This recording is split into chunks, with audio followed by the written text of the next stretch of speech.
Assalamualaikum warahmatullahi wabarakatuh. Selamat berjumpa mahasiswa jurusan Pendidikan Sejarah angkatan 2020.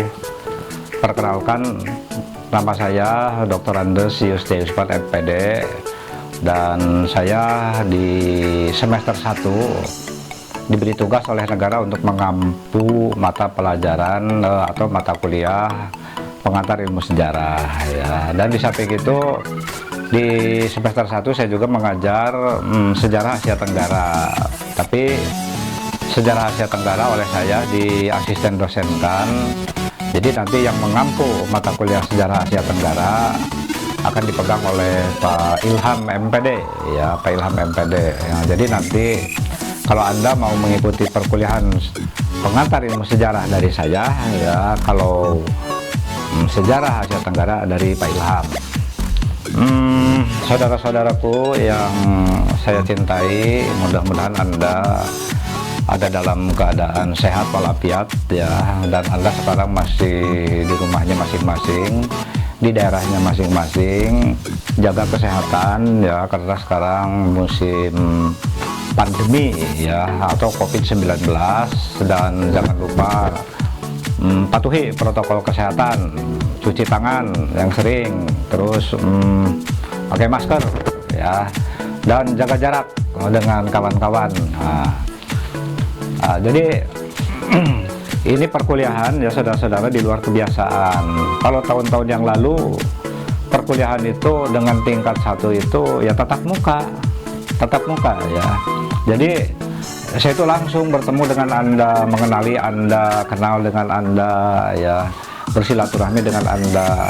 Tapi sekarang kan, karena tadi saya katakan kondisinya sekarang ada wabah COVID-19 ya, akhirnya perkuliahan ini saya siasati dengan cara daring, dan saya memberikan atau men-share video saya untuk dipelajari oleh Anda. Untuk mengefektifkan waktu ya, saya perkenalkan dulu ini kepada Anda buku ya, buku yang perlu Anda baca ya, terkait dengan mata kuliah pengantar ilmu sejarah itu ini ya. Nah, ini buku sangat bagus ya, dan isinya juga sangat lengkap. Ini ditulis oleh Profesor Dr. Andes Haji Rustam E. Tamburaka MA ya. Judulnya Pengantar Ilmu Sejarah, Teori Filsafat Sejarah, Sejarah Filsafat dan Iptek. Nah, kalau Anda bisa memiliki buku ini ya, masih ada di toko-toko buku juga. Ini tidak hanya terpakai di semester 1 ya buku ini, tapi kalau Anda bisa membeli buku ini bisa terpakai sampai semester 7. Ini bisa terpakai buku ini, sebab ini isinya tidak tok hanya membahas tentang pengantar ilmu sejarah, tapi di dalamnya juga ada teori sejarah, ada filsafat ya, dan kaitannya dengan iptek, ilmu pengetahuan dan teknologi. Nah, terus yang kedua, Anda juga bila memungkinkan harus memiliki buku ini ya. Ini buku berjudul Teori dan Metodologi Sejarah, dan ini penulisnya dosen Universitas Gadjah Mada, Profesor Dr. Suhartono ya, W. Pranoto.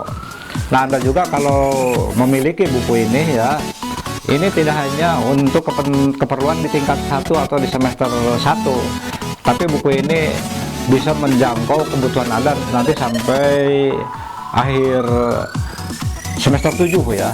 Ini tetap bisa dibaca. Jadi saya sengaja perkenalkan buku-buku ini itu bukan hanya untuk di semester 1, tapi nanti di semester 2, semester 3, 4, 5 sampai 7 juga pasti dibutuhkan ya. Nah, ini untuk gambaran yang lebih umum ya, yang lebih umum supaya Anda tahu sejarah dan sejarawan ya. Sejarawan itu ahli sejarah. Nah, bila perlu, kalau ada ya buku seperti ini, kalau ada buku yang judulnya seperti ini, tolong beli ya. Ini memang buku lawas ya, buku lawas yang terbit tahun 80-an ini. Saya juga dulu waktu masih kuliah ya di Bandung, dan Saya perkenalkan, saya dulu alumni dari Universitas Padjadjaran ya, dari Unpad Bandung, dari jurusan sejarah. Saya bukan dari jurusan pendidikan sejarah, tapi dari jurusan sejarah. Dalam arti saya itu dari jurusan sejarah murni ya, bukan pendidikan. Nah, pada kesempatan hari ini saya akan memperkenalkan kepada Anda apa itu sejarah ya.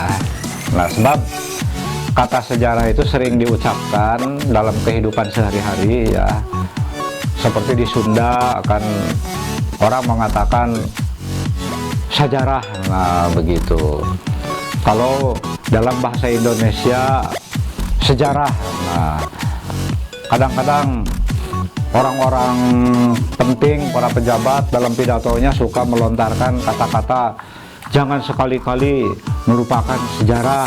Nah begitu, berarti seringkali kata sejarah diucapkan, tapi kadang-kadang yang mengucapkannya itu tidak mengerti apa itu sejarah yang sebenarnya.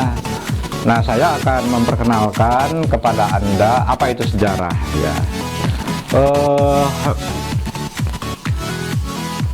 Kata sejarah yang ada dalam bahasa Indonesia itu asal usulnya itu berasal dari kata sejarah atau sajarotun bahasa Arab, yang artinya itu adalah pohon ya, artinya itu pohon. Bahkan ada para ahli teori sejarah mengatakan bukan dalam arti pohon yang seperti ada di hutan katanya ya, tapi pengertian pohon di sini itu adalah pohon kehidupan ya, pohon kehidupan. Nah, jadi kata sejarah dalam bahasa Indonesia itu asal usulnya berasal dari kata sejarah atau sajarotun dari bahasa Arab yang artinya pohon ya. Nah, mungkin Anda bertanya, sejak kapan kata sajarotun itu masuk ke Nusantara Indonesia ya. Nah, ini masuknya kata sajarotun masuk ke Nusantara ini ada kecenderungan sejak saat terjadinya akulturasi. Akulturasi pertemuan budaya antara budaya yang dibawa oleh orang Arab melalui perdagangan atau dakwah ya, datang ke Nusantara. Mereka seringkali di pantai misalnya mengatakan sajarotun, sajarotun, sajarotun ya. Pas didengar oleh penduduk setempat Nusantara ya, terutama itu orang-orang orang-orang Melayu ya, orang Melayu, akhirnya si kata sajarotun itu luluh dalam pengucapan di orang Melayu atau di orang Nusantara. Jadi sajarotun itu pas diucapkan oleh lidah orang-orang Nusantara menjadi sejarah ya. Nah, jadi kata sejarah itu berasal dari kata sajarotun, yaitu bahasa Arab yang artinya pohon. Masuk ke Nusantara kata sajarotun itu pada saat terjadi akulturasi ya, akulturasi atau terjadinya pertemuan budaya atau peradaban antara orang Arab dengan orang Nusantara Indonesia. Nah, terus kata sejarah juga ini ada juga yang seperti orang Inggris ya mengatakan kata sejarah itu adalah history. Orang Inggris mengatakan sejarah itu history. Kalau orang Jerman menyebut kata sejarah itu dalam bahasa Jerman itu Geschichte ya, Geschichte. Artinya sama dengan kata sejarah yang ada di Indonesia. Nah, kalau orang Belanda mengatakan sejarah itu Geschiedenis ya, Geschiedenis. Nah, jadi banyak pengertian apa kata sejarah itu di setiap negara itu berubah-ubah ya. Kalau di Indonesia sejarah, di Arab sajarotun, di Jerman Geschichte, di Inggris history, di Belanda Geschiedenis, kalau di Sunda sejarah ya. Tapi artinya ya sama, artinya sama. Nah, jadi sekarang saya akan membawa Anda ke pemikiran apa sih sebetulnya itu sejarah ya. Sejarah itu adalah aktivitas manusia di masa lampau. Aktivitas manusia di masa lampau. Nah, berarti dari definisi tersebut ya Anda akan mengambil 3 dimensi. aktivitas manusia di masa lampau. Satu, aktivitas manusia, itu dimensi pertama ya. Terus yang kedua, di masa lampau. Yang ketiga, berarti masa lampau itu menempati ruangan, menempati ruang. Nah, jadi ada dimensi manusia, ada dimensi waktu, lampau, dan ada lokasi di mana mereka beraktivitas, paham kan? Nah, di mana mereka beraktivitas? Ya misalnya perang di Penogoro, itu kan ada aktivitas manusia, ada waktu. Di mana lokasinya? Ya di daerah Jawa Tengah itu dan Jawa sekitarnya. Itu 5 tahun ya durasi waktunya. Jadi sekali lagi saya simpulkan, apa itu sejarah? Ini definisi yang sangat sederhana ya. Apa itu sejarah? Ya, sejarah itu aktivitas manusia di masa lampau. Nah, berarti aktivitas di sini ya artinya itu peristiwa ya. Atau lebih sederhana lagi, apa itu sejarah? Sejarah adalah peristiwa yang dilakukan oleh manusia, yang digerakkan oleh manusia, yang terjadi di masa lampau. Nah, itu definisi sejarah yang sangat sederhana ya. Nah, hanya perlu Anda ingat kembali, dalam definisi sejarah itu terkait 3 dimensi. Ada dimensi manusia sebagai penggerak sejarah, ada dimensi waktu, dan ada dimensi ruang atau lokasi ya. Ada 3 dimensi. Nah, terus setelah Anda tahu sedikit definisi sejarah ya, Anda itu akan bertanya, apakah Pak misalnya setiap peristiwa yang terjadi di muka bumi ini itu peristiwa sejarah atau bukan?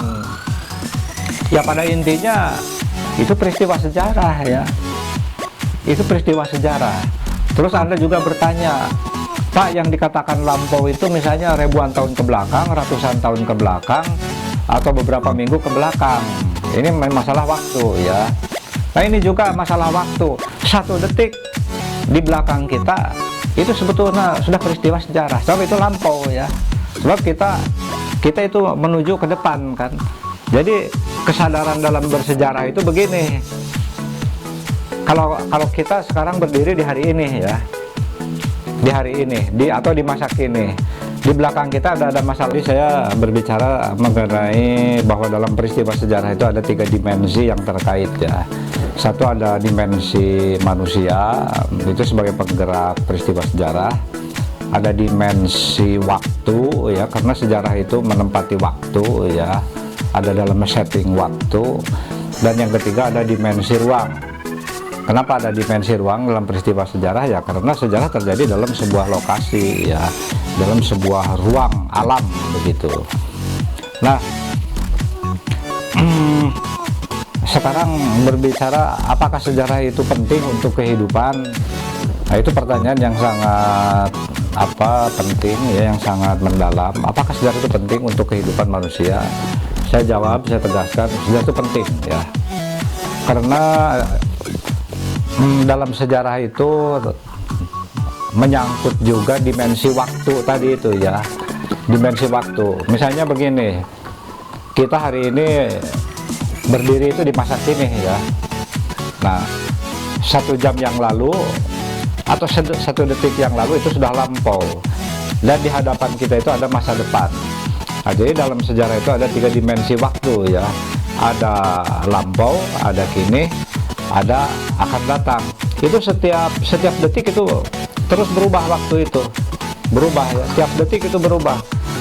Yang detik ini itu kita melakukan aktivitas ya berlalu lagi, detik ini melakukan aktivitas berlalu lagi, dan kita masuk ke masa yang akan datang. Nah, jadi karena dalam sejarah terkait 3 dimensi waktu, lampau, kini, akan datang, maka kita itu dari peristiwa sejarah itu bisa menangkap ya pewarisan nilai-nilai. Artinya setiap peristiwa sejarah itu pasti menyimpan potensi hal-hal yang penting. Misalnya begini ya, apakah kita penting misalnya mempelajari Sumpah Pemuda ya? Itu kan peristiwa sejarah, Sumpah Pemuda itu ya, itu sangat penting Sebab Sumpah Pemuda lahir di bulan Oktober tahun 1928. Mereka itu memiliki tanggung jawab tugas yang sangat luar biasa, yaitu untuk mempersatukan bangsa pada waktu itu, untuk mempersatukan suku bangsa ya, suku bangsa yang terpecah-pecah, yang sengaja oleh Belanda dipecah-pecah. Seperti ada suku Batak, ada suku Sunda, ada suku ada suku Ternate, di Tidore, itu semuanya beragam sekali pada waktu itu. Para pemuda itu, mereka berjuang di daerahnya masing-masing. Nah, tapi dengan adanya Sumpah Pemuda ya, oleh para pemuda itu kan, pemuda yang tadinya bersifat berjuang kedaerahan ketika menentang Belanda, akhirnya oleh Sumpah Pemuda itu, ketika mereka para pemuda bersumpah, dipersatukan pemuda itu. Ayolah, kita jangan menentang Belanda itu, jangan berjuang per daerah atau per suku ya, per suku bangsa, tapi kita ayolah bersatu. Nah, kebersatuan mereka itu ya diikat dalam sebuah sumpah, yaitu Sumpah Pemuda. Kan begitu ya. Kami bangsa Indonesia, bertanah air satu, tanah air Indonesia. Kami bangsa Indonesia, berbangsa satu, bangsa Indonesia. Kami bangsa Indonesia, berbahasa satu, bahasa Indonesia. Ya akhirnya setelah terjadi Kongres Pemuda, lahir Sumpah Pemuda. Ya pada waktu itu para pemuda akhirnya komitmen kepada sumpahnya, akhirnya berjuang untuk menentang Belanda itu ya bersatu. Nah, jadi ketika kita mempelajari sejarah tentang Sumpah Pemuda kan menjadi penting ya, menjadi penting bahwa kita itu bersatu itu penting ya, sebab bersatu itu kita bisa menyatukan tenaga.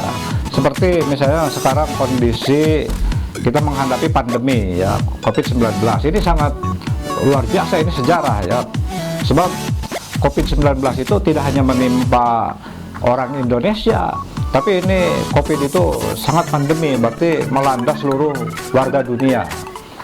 Nah, kita kan di Indonesia itu mestinya kita bersatu, jangan menanggapi peristiwa itu atau mengatasi peristiwa pandemi itu tidak boleh per daerah, dan tidak harus sepakati satu kata bahwa penanganannya seperti ini begitu, terus seperti itu. Nah, dan ikuti peraturan dari pemerintah misalnya. Nah, setelah itu kan kita bertindak, misalnya kita mengikuti berbagai peraturan, pakai masker, misalnya cuci tangan, jaga jarak dan sebagainya. Itu kan sangat penting. Nah, jadi sekali lagi saya katakan bahwa kita mempelajari sejarah itu sangat penting. Apa pentingnya kita mempelajari sejarah? Karena dalam peristiwa sejarah itu satu, ada nilai-nilai, ada nilai-nilai kebaikan, ada nilai-nilai yang perlu kita warisi ya. Nah, jadi peristiwa itu sejarah penting karena satu, di dalamnya ada nilai-nilai, nilai-nilai yang bisa diadaptasi oleh kita ya. Nah, nanti nilai-nilai yang bagus itu dalam sejarah itu, tidak semua nilai dalam sejarah itu bagus ya, tapi nilai-nilai yang bagusnya dalam sejarah itu kita bisa warisi, akhirnya kita adopsi, kita warisi begitu ya.